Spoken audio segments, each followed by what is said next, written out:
अर्जुन जीत गए। जब अर्जुन जीत गए तो बासिक जब हार गए, हारा हुआ व्यक्ति नहीं रुक सकता है। बासिक सभा से उठे, चल दिए कहां? अपने महल को। बासुक गए महल अपने को। आए बहनों, जब बासुक चले गए तो अर्जुन भी उठे। जिसका घर है वो नहीं रुका, तो भला रुकने वाला जो आने वाला कहाँ रुक सकता है। बासुक गए महल अपने को। जैसे बासुक को नागिनी ने देखा, क्या कि आवत देख नागिनी पति को।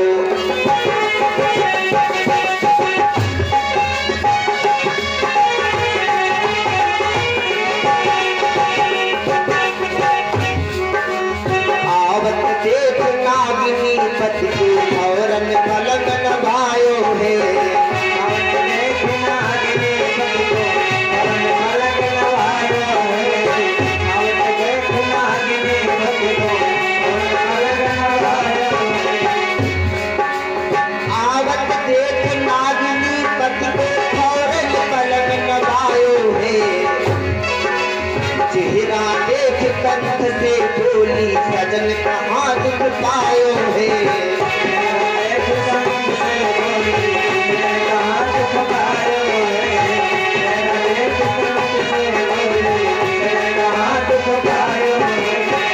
भैया, नागिनी ने अपने पति को पहचान लिया। बोला पति निराश होगा क्यों नहीं पहचान में आएगा। बहनों, क्या बोले बासुक?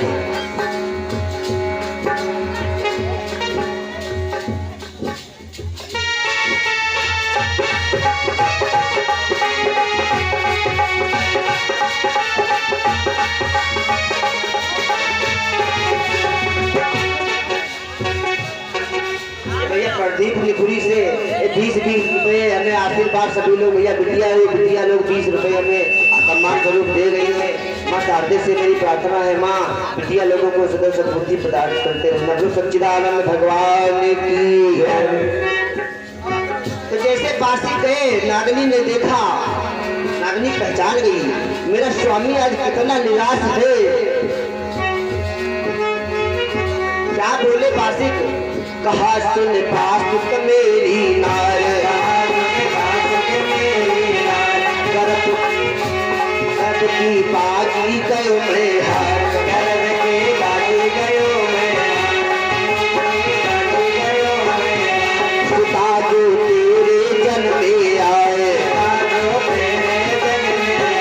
मरू मैं तुरंत जहर घुस खाए।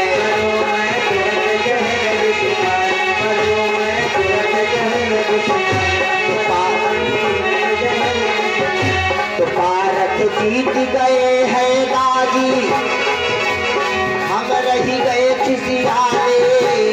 अर्जब देख से मुस्काने।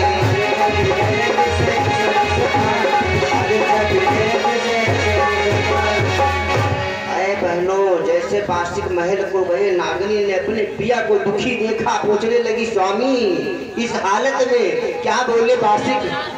ऐ नागिनी, आज मैं अर्जुन से गर्भ की बाजी हारा हूँ। यदि तेरे गर्भ से कन्या का जन्म हुआ तो मैं जहर खा के मर जाऊंगा। बासुक अपनी पत्नी को बताते हैं, यदि तेरे गर्भ से कन्या का जन्म हुआ तो मैं मर जाऊंगा। कहने लगी स्वामी, ऐसी स्थिति में तुम्हें क्या करना है? उन प्रभु मुरली मनोहर घनश्याम की याद करना है, जिन्होंने मन में दुखी भैयति नागिनी। क्या बोली नागिनी? अंतर्घट की खबर स्वामी।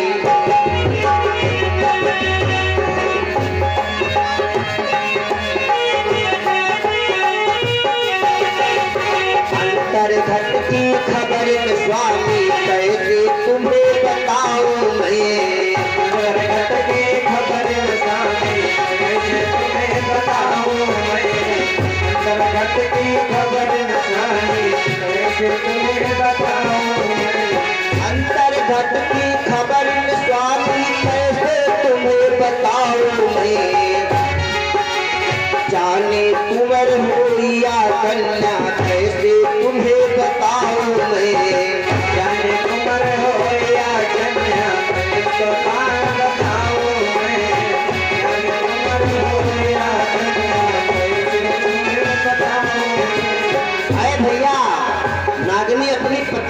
परमात्मा की तरफ प्रेरित करती है। बहनों स्वामी परमात्मा को ध्यान करो, वही बेड़ा पार लगा सकते हैं।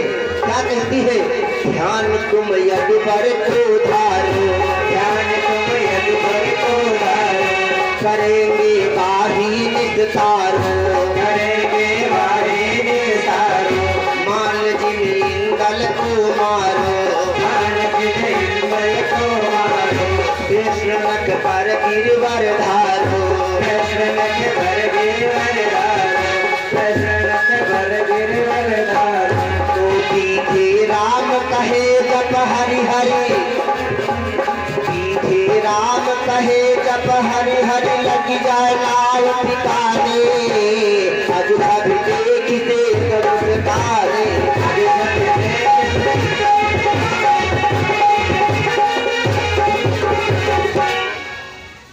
आज नागिनी कहने लगी स्वामी ऐसी स्थिति में तुम्हें भगवान कन्हैया की याद करना है कि जिन भगवान कन्हैया ने द्रौपदी पर विपदा पड़ी और तेरे श्री रघुवीर संकट में साथी भये, आई बढ़ायो चीर।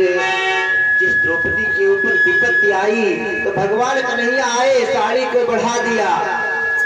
आप उनकी याद करो कि हमारे गर्भ से बेटा हो, जाके दुख की मेहर, अरे भैया दुख ब्रजराज हरो है, पारत के भय कुंवर परीक्षत नाम धरो है। जो 3 महीने का जब गर्भ था, बाजी लगाई थी, आज अर्जुन के यहाँ पुत्र का जन्म हुआ है। भैया अर्जुन के यहाँ बेटे का जन्म हुआ है, जो शर्त लगाई गई थी। और उधर नागिनी के यहाँ बिटिया का जन्म हुआ, जाके दुख की मेहर दुख ब्रजराज हरो है, पारत के भय कुंवर परीक्षत नाम धरो है। न फुलहो सो द्रव्य लुटाई, सो पाशुक के बिटिया भई, सो नागिन ने लई छिपाए, अबूली नारी गर्भ में खंडित, शीश महल में हुई गयो। अय बहनों अर्जुन के यहाँ पोता हुआ है और बासुक के यहाँ बिटिया का जन्म हुआ है, लेकिन बासुक ने शर्त लगाई थी, अगर नागिनी यदि तेरे गर्भ से बेटी का जन्म होगा तो मैं जहर खा के मर जाऊंगा। बिटिया का जन्म हुआ है, नागिनी सोचती है यदि पति से बताऊंगा मेरे बेटी का गर्भ मेरे बेटी हुई है तो मेरा पति जहर खा के मर जाएगा। इसलिए नागिनी ने पति से नहीं बताया, अपने महलों में बिटिया को छिपा लिया, बिटिया को महलों में छिपा लिया और पति से कहने लगी स्वामी मेरा तो गर्भ खंडित हुआ, मेरा तो गर्भ खंडित हुआ। लेकिन गर्भ ऐसे नहीं खंडित होता है भाई। स्कंद पुराण में अनेक उदाहरण है कि गर्भवती महिलाओं को कभी जल में प्रवेश नहीं करना चाहिए, गर्भवती महिलाओं को कभी सायंकालीन के बेला में भोजन नहीं करना चाहिए, गर्भवती महिलाओं को हमेशा पवित्र रहना चाहिए, गर्भवती महिलाओं को कभी पेड़ की जड़ के ऊपर नहीं बैठना चाहिए।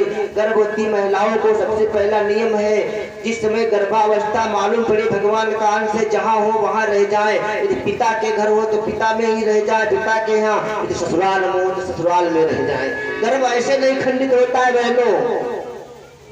जैसे बासुक ने सुना कि हमारी नागिनी का गर्भ खंडित हुआ, बासुक अत्यंत प्रसन्न है और उधर पता चला है कि बासुक के यहाँ बेटे का जन्म हुआ है, तो क्या कहने लगे बासुक कि अर्जुन के यहाँ सूचना दे दी जाए कि मेरा तो गर्भ खंडित हुआ है। मन में दुखी भयती बासुक बोली खबर दे पारथ पे,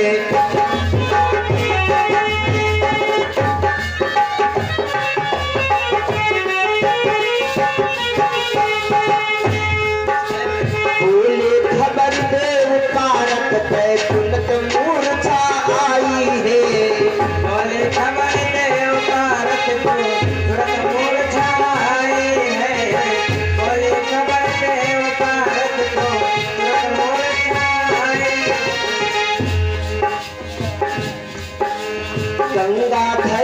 दुष्ट बासिक ने फिर की ही घट आई है।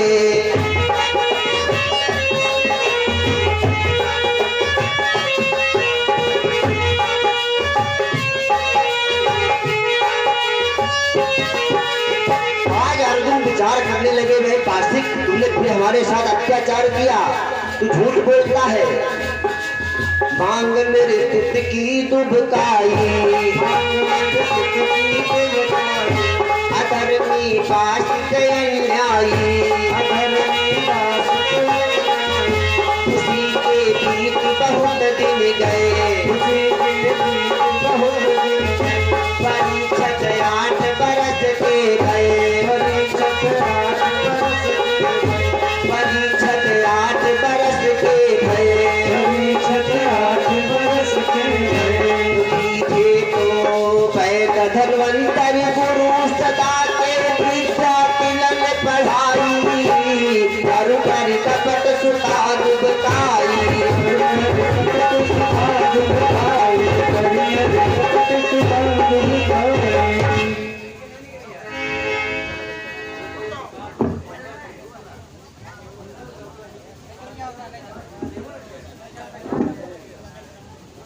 बहनों, धीरे धीरे परीक्षित की आयु 8 वर्ष की हुई। अब परीक्षित को वैद्य धन्वंतरि के पास शिक्षा देने के लिए भेजा गया। धन्वंतरि के पास राजा परीक्षित पढ़ने लगे। जब धीरे धीरे परीक्षित, और बहनों एक बात ध्यान रखना, जब इधर परीक्षित 8 वर्ष के हुए हैं तो उधर जो कन्या छुपाई है वो भी 8 वर्ष की हुई होगी, कन्या भी 8 वर्ष की हुई होगी। धीरे धीरे परीक्षित की उम्र जब 12 वर्ष की आई, हुई को उम्र परस 12 के,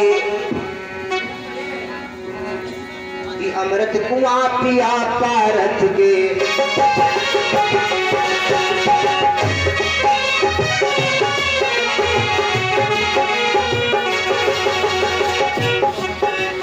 अमृत कुआं पिया पारथ के, योधा अग्नि सवायो है,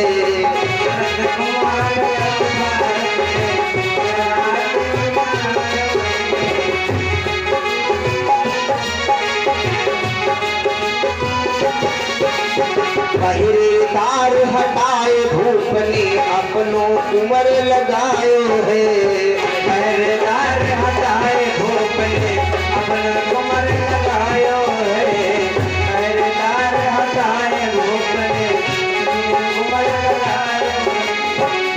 हुक्म जब राजा ने दियो, हुक्म जब राजा ने दियो, उमर अपने को कर दियो, उमर अपने को कर दियो। राहत का सुख का हरदम ख्याल, राहत का सुख का हरदम ख्याल, हुई रहो हृदय में साल, हुई रहो हृदय में साल, हुई रहो हृदय में साल, हुई रहो हृदय में साल। तो 4 दिन दुख मिटे हृदय को, मिले श्रेष्ठ की जाई, कर कर कपट सुता दुबकाई, कर कर कपट सुता दुबकाई, कर कर कपट सुता दुबकाई। 12 वर्ष की राजा परीक्षित की जब आयु हुई, बहनों, परीक्षित धीरे धीरे 12 वर्ष के हुए, और हस्तिनापुर में जो अमृत का कुआं है वहां पर जो पहरेदार थे, पहरेदारों को हटा दिया और राजा परीक्षित को पहरेदारी में अमृत के कुएं पर रख दिया गया। भाई अब ध्यान से सुनना है। अब जब इधर राजा परीक्षित की आयु 12 वर्ष